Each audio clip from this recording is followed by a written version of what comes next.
Golf's third major of the year is upon us as it's U.S. Open week at Pinehurst No. 2. Hey everyone, welcome into another edition of On Tour with Jon McCarthy, presented by Callaway. Rob Wong joined alongside by Toronto Sun national golf writer Jon McCarthy, who is at the U.S. Open. And John, every year it's talked about how this tournament is the toughest test in golf, with the rough conditions on the course giving the players a tough time out there. It is expected to be a hot one this week with temperatures in the low to mid 30s. What are you expecting from the course this week?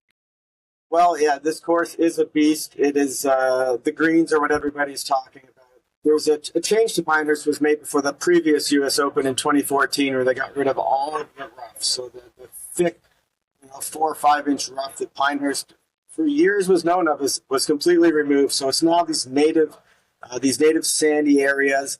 And one thing I have noticed is they've grown in a lot since 2014. At that time, if you missed the fairway, they thought it would be a 50-50 proposition, but it turned out to be more like 80-20. You could get a club on the ball. So it really wasn't necessarily the U.S. Open that people were used to. But this time around, it looks a lot more like it'll be a 50-50 shot if you miss the fairways.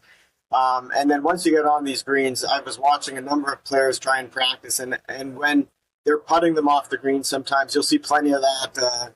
This week, Nick Taylor told me he says there's probably no chance you won't look like a fool a few times around here. He just hopes it's less often compared to more. But the balls, you're going to see guys putting off the green, and then once they roll off the green, they go into these very long run-off areas, and sometimes even end up in the native grass. And U.S. Opens have always been, years ago they were a very specific test. Hit the fairways, try and keep it at that long rough, hit the diabolical greens, and just try and save a par. They got kind of away from that in the past decade, moved to some new courses like Erin Hills, places like that. But this one, even though it has no real rough, we're going to get a bit back to that traditional U.S. Open where par is a great score on any hole, and there is a huge necessity on hitting the fairways because that's the only way to maybe hit these greens. So it's going to be a war of attrition.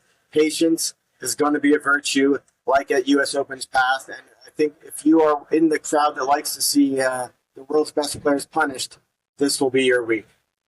Yeah, it's one of the few times of the golf season that they look like us weekend warriors out there. We got some news on Tuesday that 2021 U.S. Open champion Jon Rahm will not be taking part due to an infection in his toe. There were those paparazzi photos, if you will, that were out there showing his toe all bandaged up. But since leaving for Live Golf, John, it's been a tough go for the former world number one, tied for 45th at the Masters after winning it last year and then missing the cut at the PGA Championship. What do you make of his recent play and even some of the other lift golfers who are actually taking part this week? Yeah, it has been a really tough go for Rahm, especially major championships. Big disappointment at the Masters and the PGA Championship, and it was kind of looked at as he better do something here if he doesn't want to not fall out of the conversation. But it would really set up to be a poor year. And then it was an odd moment yesterday. He does his press conference. He comes here, does his press conference, and ends up never hitting a ball, and a couple hours later withdrawing from the tournament. So I'm not sure if he got any. He must have got some bad news on the foot. It was infected, and he thought the infection had cleared up. Perhaps it hadn't, and we all have heard with infections, they could quickly go the wrong way. So perhaps that was it.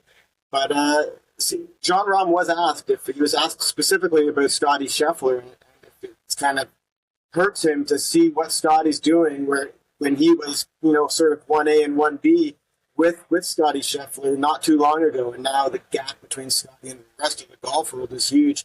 And Jon Rahm has more or less fallen out of sight this year. So it's a major disappointment for Jon Rahm. And I don't think he might not be thinking back on his decision if he's got 300 or 400 million in the bank. But on the golf course, he has seen better times. And for all the live guys, this is going to be an interesting week because when they went to the Masters, we'd seen them at Augusta. We knew what they were capable of. We knew how they played around there. When they got to Valhalla at the PGA Championship, the course was soft. It was going to be a birdie fest. So we had a pretty good idea of what to expect from the live players. This is a different animal. We've not seen them on a golf course like this, ever since they switched to live golf. On the PGA Tour, there has been some very difficult weeks. I mean, even last week at Memorial was kind of playing like a U.S. Open style course. But we haven't really seen any of the live guys there. So Cam Smith should have the game for around here. His tremendous short game, great putter, but we just don't know what kind of form he's in. Bryson DeChambeau, we saw what he could do at Valhalla, but this is a course that demands patience, and we haven't seen him, require patience in quite a long time. So it's a big X factor, these LIV guys, and I'm interested to see how they perform this week. That should be an exciting time this week, as it always is at the U.S. Open. For all of Jon's U.S. Open coverage, head to the Toronto Sun.